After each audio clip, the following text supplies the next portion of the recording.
Hi എല്ലാവർക്കും നമസ്കാരം. വലിയ ആശയങ്ങളെ വളരെ സിമ്പിളായിട്ട് പറഞ്ഞു തരുന്ന നമ്മുടെ ഈ ചാനലിലേക്ക് സ്വാഗതം.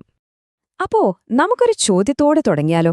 നിങ്ങളുടെ മനസ്സ് എപ്പോഴെങ്കിലും ഒരു കാട്ടുകുതിരയെപ്പോലെ തോന്നിയിട്ടുണ്ടോ?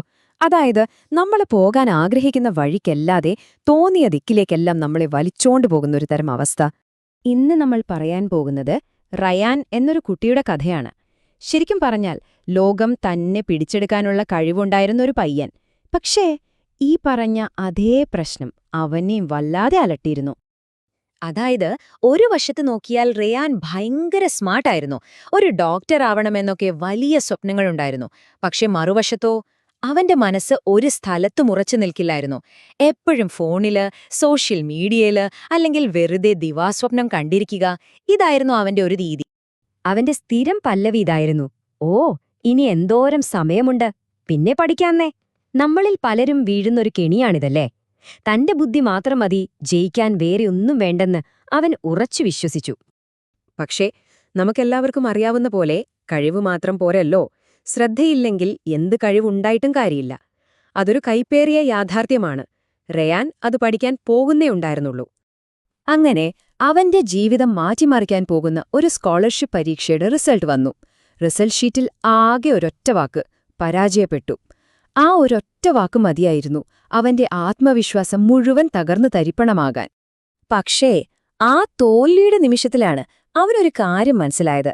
അവന്റെ ജീവിതം തന്നെ മാറ്റിമറിച്ച ഒരു വലിയ തിരിച്ചറിവ്. എന്താണെന്നല്ലേ? ബുദ്ധിയുണ്ടായാൽ മാത്രം പോരാ, അച്ചടക്കമില്ലാതെ ഒരു വിജയവും നമ്മളെ തേടി വരില്ല. അപ്പോ ആ തിരിച്ചറിവിൽ നിന്ന് അവനൊരു തീരുമാനമെടുത്തു. ഇനി സഹായം തേടണം.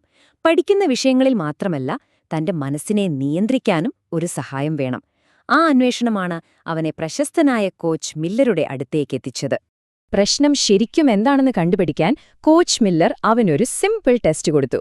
ഒരു അമ്പും വില്ലും കൊടുത്തിട്ട് ദൂരെ വെച്ചിരിക്കുന്ന ഒരു ലക്ഷ്യത്തിലേക്ക് അമ്പെയ്യാൻ പറഞ്ഞു. റയാനെയ്ത അമ്പ് ലക്ഷ്യത്തിൽ കൊണ്ടതേയില്ല. അപ്പോ കോച്ച് ചോദിച്ചു: മോനെ, നീ എങ്ങോട്ടാ നോക്കിയിരുന്നത്? റയാൻ സത്യം പറഞ്ഞു. അവന്റെ കണ്ണിൽ ആ മരങ്ങളും വിശാലമായ ഗ്രൗണ്ടും ലക്ഷ്യം വെച്ച ബോർഡും എല്ലാം ഒരുമിച്ചാണ് കണ്ടതെന്ന്. അവിടെയാണ് കോച്ചിന്റെ പോയിന്റ്. അദ്ദേഹം പറഞ്ഞു, ഒരു മികച്ച അത്ലറ്റ് അല്ലെങ്കിൽ ഒരു മികച്ച വിദ്യാർത്ഥി അവൻ ലക്ഷ്യം മാത്രമേ കാണാവൂ, ചുറ്റുമുള്ളതൊന്നും അവന്റെ ശ്രദ്ധയിൽപ്പെടരുത്. അപ്പൊ പ്രശ്നം എന്താണെന്ന് റയാന് മനസ്സിലായി. അതായിരുന്നു ആദ്യത്തെ സ്റ്റെപ്പ്. ഇനിയിപ്പോ അതിനൊരു പരിഹാരം വേണ്ടേ? അതിനുവേണ്ടി കോച്ച് മില്ലർ 4 ലളിതമായ നിയമങ്ങൾ അവന് പറഞ്ഞുകൊടുത്തു. ശരി, നമുക്ക് ഈ 4 നിയമങ്ങളിലേക്കൊന്ന് കടക്കാം. കാരണം ഇതാണ് ഇതിലെ ഏറ്റവും പ്രധാനപ്പെട്ട ഭാഗം. ശ്രദ്ധിച്ചു കേൾക്കണം കേട്ടോ.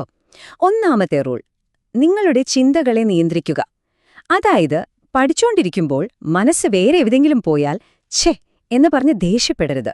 പകരം വളരെ സൗമ്യമായി അതിനെ തിരിച്ച് പഠനത്തിലേക്ക് കൊണ്ടുവരിക, ഒരു മെഡിറ്റേഷൻ പോലെ.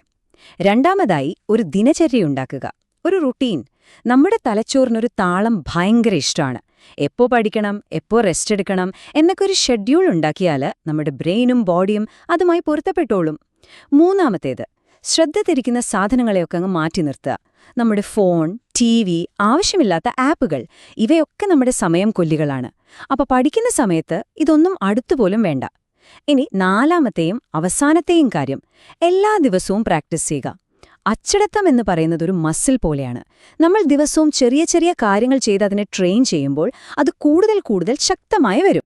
ഈ 4 നിയമങ്ങളും മനസ്സിലുറപ്പിച്ച് റയാൻ ഒരു പുതിയ യാത്ര തുടങ്ങി. കുറച്ച് കഷ്ടപ്പാടുള്ള, പക്ഷെ അവസാനം നല്ല ഫലം കിട്ടുന്ന ഒരു യാത്ര.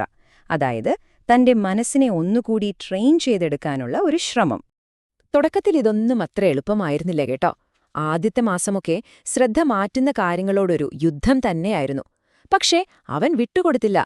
പതിയെ പതിയെ സ്ഥിരമായി പ്രാക്ടീസ് ചെയ്തപ്പോ അവന്റെ ഫോക്കസ് കൂടി വന്നു. ഒരു 3-ാമത്തെ മാസമൊക്കെ ആയപ്പോഴേക്കും മണിക്കൂറുകളോളം ഒരു ഡിസ്ട്രാക്ഷനും ഇല്ലാതെ പഠിക്കുന്നത് അവനൊരു സാധാരണ കാര്യമായി മാറി. അതിന്റെ റിസൾട്ട് എന്തായിരുന്നു എന്നല്ലേ? അവന്റെ അടുത്ത പ്രധാന പരീക്ഷയിൽ അവൻ 1-ാം സ്ഥാനം നേടി. അപ്പോ ഈ കഥയുടെ കാതലെന്താണ്?